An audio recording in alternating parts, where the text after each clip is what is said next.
আমরা তো অনেক নিজেদের সম্পর্কে ভিডিও বানাই, কিন্তু প্রকৃতি সম্পর্কে ভিডিও কারা বানায়? আমরা কখনো ভাবি না যে পরিবেশ বলে একটা জিনিস আছে।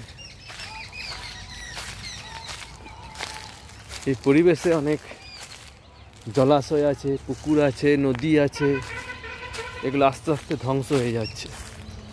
এদেরকে নিয়ে আমাদের ভাবতে হবে এবং এদেরকে এই পুকুরগুলি, জলাশয়গুলি আবার যাতে বেঁচে ওঠে সেদিকে আমাদেরকে চেষ্টা করতে হবে।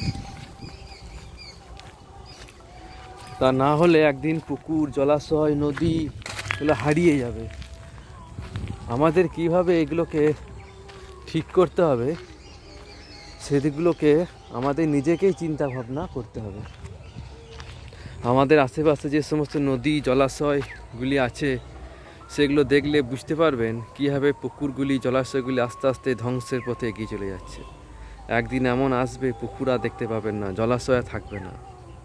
তাই আমাদেরকে সচেতন হবে এবং মানুষকে সচেতন করতে হবে।